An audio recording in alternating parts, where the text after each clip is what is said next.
प्यारे बच्चों, मैं रविंदर सिंह डॉक्टर खन्ना छिड़गाल आज आपको बड़ा जो फनी टॉपिक है जिसके बारे में आप सभी को नॉलेज होना चाहिए, उसका शीर्षक है HIV एड्स। इसके बारे में थोड़ी जागरूकता आपको दूंगा। इसके बारे में सभी को पता होना चाहिए, ये बहुत ही घातक बीमारी है। तो पता होना चाहिए कि ये कहाँ से फैलती है, कैसे फैलती है, इसके कारण क्या है, इसका निदान क्या है, इससे बचना कैसे है। ऐसा समझा जाता है कि ये 1930 में जो चिंपैंजी होते हैं जानवर, वो जंगल में रहते हैं, उनके द्वारा जो इंसान के शरीर में प्रवेश वेस्ट अफ्रीका। फिर उसके बाद जो पहली डेथ रिपोर्ट की गई वो 1959 में कांगो अफ्रीका में की गई। और भारत में ये सबसे पहले 1986 में चेन्नई के एक अपोलो हॉस्पिटल में एक डॉक्टर सुनीता सोलोमन है, उनको लगा कि ये एक नई किस्म की बीमारी है। तो जब उसके लैब में टेस्ट हुए तो पता चला कि एक नए किस्म का वायरस है। फिर वहाँ से लोगों में जागरूकता फैलते फैलते लोगों ने इसका 2 साल बाद नाम सुन लिया कि ये कोई एक नई किस्म की बहुत ही घातक बीमारी है। तो 2020 तक जो डाटा है, ये भारत में 23,20,000 केस आज तक आ रहे हैं 2020 तक भारत में।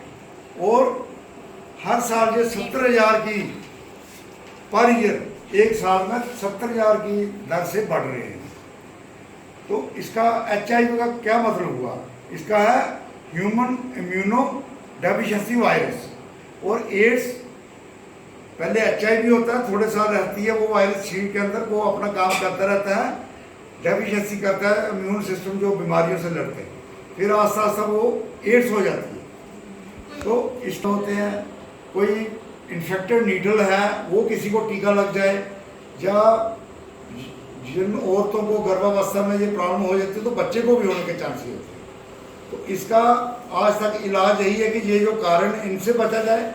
और दूसरा, दवाई चली हुई है, उससे ये होता है कि अगर फर्स्ट स्टेज में ये पता चल जाए तो उसको दवाई को लेने के बाद ये बहुत साल ये आगे ज़िंदगी बढ़ सकती है। और इसके जो लक्षण हैं, जब कैसे आपको किसी को पता चला ये बीमारी, इसमें डायरिया हो जाता है, वेट लॉस होता है, कफ होती है, रात को पसीना आता है।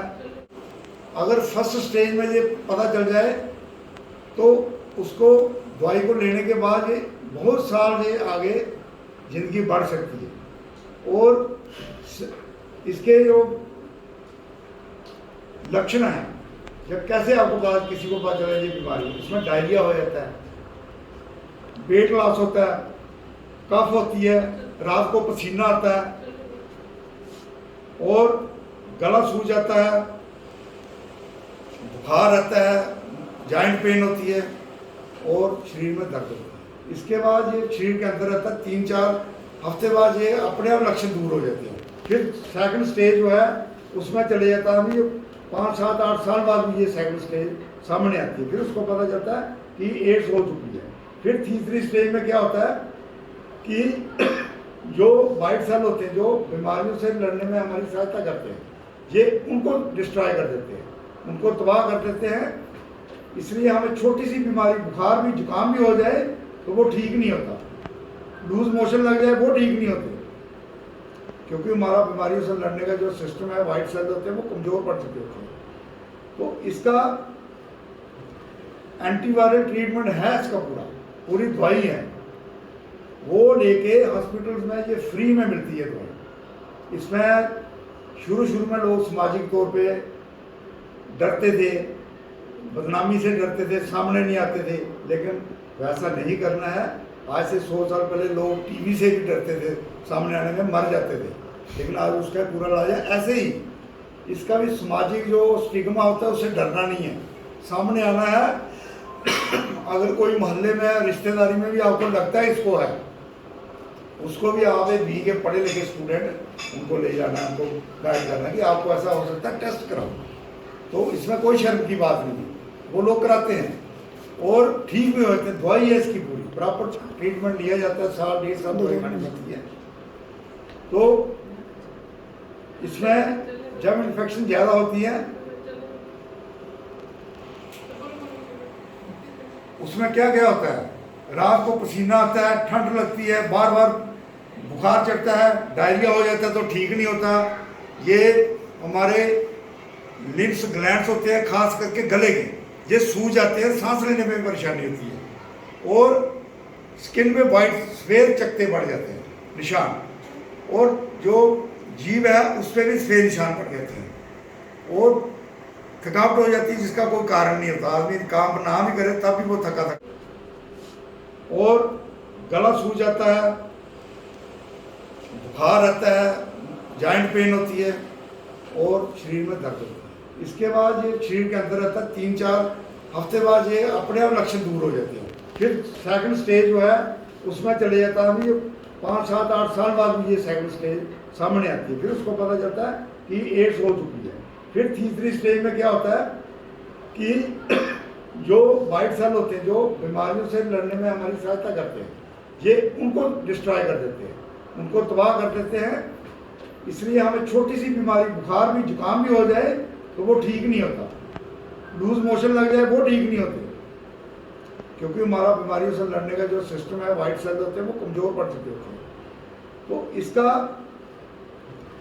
एंटीवायरल ट्रीटमेंट है, इसका पूरी दवाई है, वो लेके हॉस्पिटल्स में ये फ्री में मिलती है दवाई। इसमें शुरू में लोग सामाजिक तौर पे डरते थे, बदनामी से डरते थे, सामने नहीं आते थे, लेकिन वैसा नहीं करना है।